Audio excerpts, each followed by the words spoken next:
Hi, my name is Janis, I'm from Germany. My life sucks sometimes, but I'm glad I'm not Simeone Inzaghi because he's the number 10 spot on our list for the top 10 biggest losers of the 24-25 football season. So let's talk about him.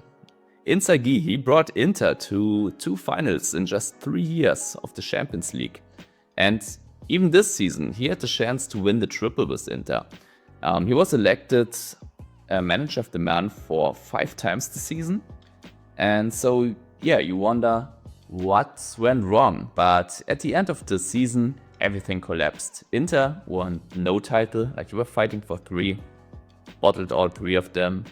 And even worse, in the Champions League final, they suffered a historical defeat against PSG. They lost 0-5, which was a really bad look. And so, despite getting kind of far in every competition and getting second in Serie A and being runners up in the Champions League, Inzaghi, he got sacked. And he now moves to Al Hilal, to the Saudi Pro League. So kind of the retirement league. So he's our 10th biggest loser. Our next entry on this list is a real legend as well, but he's just a legend as a player, one gotta say, because he took over Leicester City at 16th place and he got them relegated. Ruud van Nistelrooy, just 1 win in 17 games. There was a streak of 8 home losses, which is a record, as well as 7 of them without scoring, which is also a record.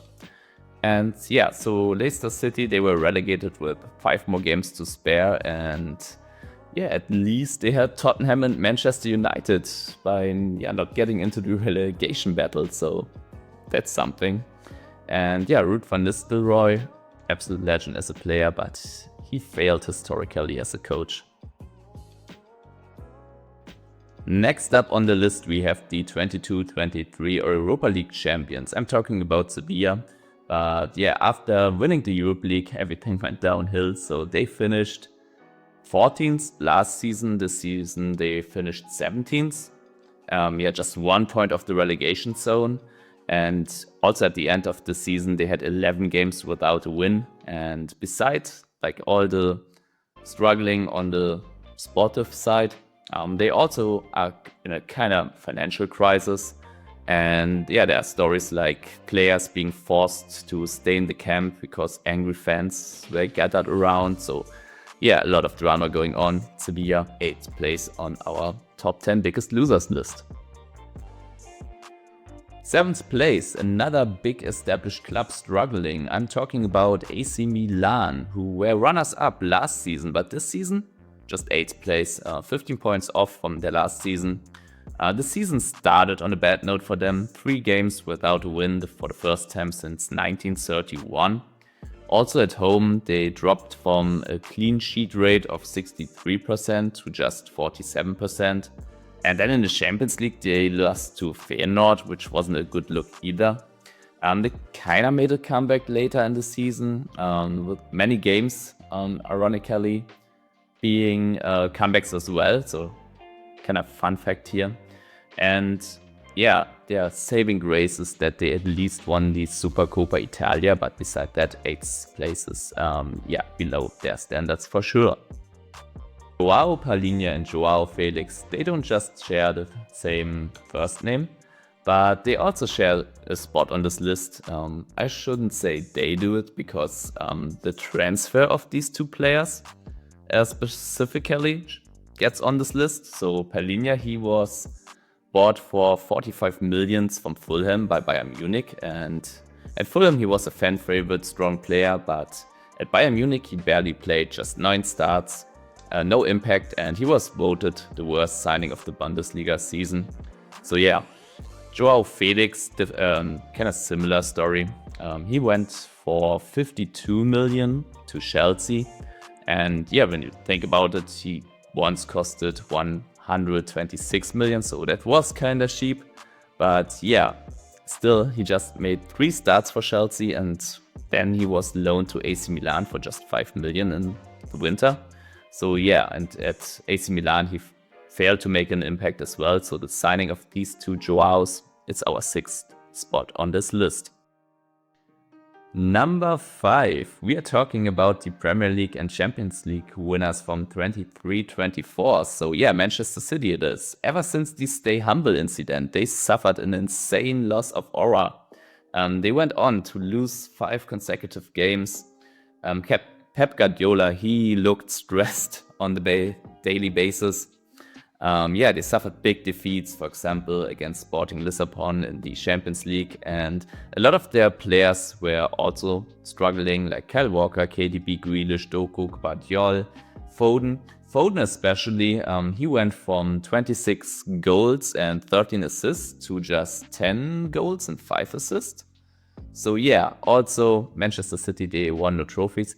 They made it back to 3rd place, saving them for going even higher on this list. And 3rd place is a really good finish, but for a club like Manchester City, with being able to spend this much money, they are one of the losers for sure. From Champions League winners to Ballon d'Or winners, or should I say robbed Ballon d'Or winners, because last season Vinícius Jr, he claimed he was robbed of the Ballon d'Or, and he exclaimed it doesn't matter because he will win it this season. And this season his goals and assists, they got halved. He's now kind of like the number 2 at Real Madrid after Mbappé. Real Madrid, they won no title this season, and Vinny was also lacking in big games. He got red cards, missed penalties, was constant drama about his fair play and his attitude. So don't get me wrong, like he's still a very, very good player, but from almost winning the Ballon d'Or and claiming he'll win it to this kind of season, he must be on this list. So 4th place it is. Okay, before we get into the top 3, let's talk honorable mentions. And we just spoke about the club Real Madrid. No titles this season. And let's talk about the El Clasico results. First, they lost 0-4. Then, despite Barca getting a red card, they lost 2-5 to Barca. Then in the Copa del Rey final, they also lost. And they had this big meltdown after the game with resulting in 3 red cards and players getting banned for multiple matches. And then in the last and final El Clasico, they lost 4-3, despite Mbappé scoring a hat-trick. So and talking about Mbappé, he was on the honorable mentions for the biggest winners because he kind of proved that he is a big player, being able to do it no matter the club he's at and not just in the French Ligue 1. But going from PSG to Real Madrid in a season where PSG wins the Champions League and Real Madrid, they didn't win shit this season. So he gotta be one of the biggest losers, right? At least an honorable mention, because his individual feats were too good to actually put him on this list. Then we have our only entity, whatever, from Germany. Let's talk about Nuri Sahin. 7 losses from 9 games. As a player, he won 2 Bundesliga titles. As a coach, he just won a single game. So Then Ligue 1 as a whole, because the dominance from PSG just got on another level. Like 22-23, they won by 1 point. Last season, they won by 10 points. This season by almost 20. That's a bad look for the league. And staying in France, let's talk about Montpellier. They conceded 26 goals in their first 8 games. They had 3 coaches over the course of the season. At the end, they finished last with just 16 points, and at some times they won a losing streak of 11 consecutive games. And just 4 wins, I believe, for the whole season, which is also a Ligue 1 negative record. So Montpellier on this list as well, but the top 3 and 2 are clubs which had it even worse. So let's talk about them. Okay, at 3rd place we have the club owned by former Brazilian football legend Ronaldo. I'm talking about Valladolid. And just as Montpellier, they finished the season last place with just 16 points. And in the process, they broke 3 La Liga negative records. So first off, they conceded 90 goals this season. Yeah, in the process, they suffered 12 consecutive losses, and in 2 games, they conceded 7 goals, another La Liga record. And to top it all off, in the entire second flight, like the second half of the season, they just got a single point. So yeah, that earns them the top 3 spot on this list. Believe it or not, we have one club who did even worse this season than Valladolid. Let's talk about Southampton. Southampton, they finished with just 12 points. The lowest before in the Premier League was a finish with 28 points. So yeah, Southampton, they suffered a record of 30 defeats. 31 games it took for them to be officially relegated. And they just scored 26 goals, conceded 86. But to be fair, if we talk about Montpellier, Valladolid, Southampton having a really bad season, all these clubs were freshly promoted, and they're more like, I don't want to take all the responsibility from them because their seasons obviously were horrible.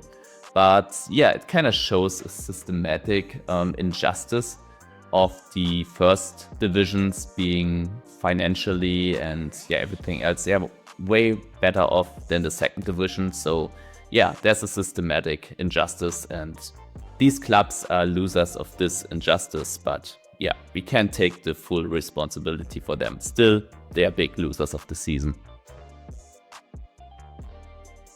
Okay, first place. Let me know in the comments if you knew from the beginning who would make the first place, because the first place is kind of shared between Rúben Amorim and Manchester United. So yeah, Rúben Amorim, he came from Sporting Lisbon, fresh off 2 Primera League titles. And yes, win rate, it dropped from 85%. So he was a legend in Portugal to just 42% in the Premier League with Manchester United. And from 100% home wins, 100%, let that sink in. He went to 5 home defeats in 7 games. And yeah, with Sporting Lisbon, he was dominating. He beat Manchester City 4-0 in the Champions League. And then he went to Manchester United, coaching the worst Manchester United in history. And yeah, talking about Manchester United, they finished 15th, their worst finish since 1974. They were on an 8-game losing streak, which was a club record as well. And yeah, last season, 8th place, which wasn't great for them by any measure, but 15th place. Come on.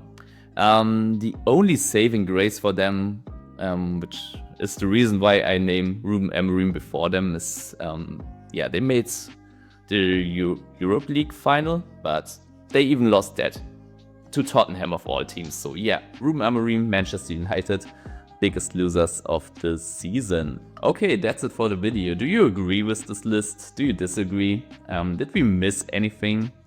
Let us know in the comments, and then also consider subscribing, because we are still a small channel, and if you don't want to miss our next videos, like we are going to make a video on the biggest transfers at the end of the transfer season, maybe the biggest or top 10 players to look out for next season. So yeah, if you don't want to miss that, consider subscribing.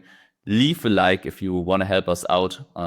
Yeah, and then we'll see each other in the next video. Bye.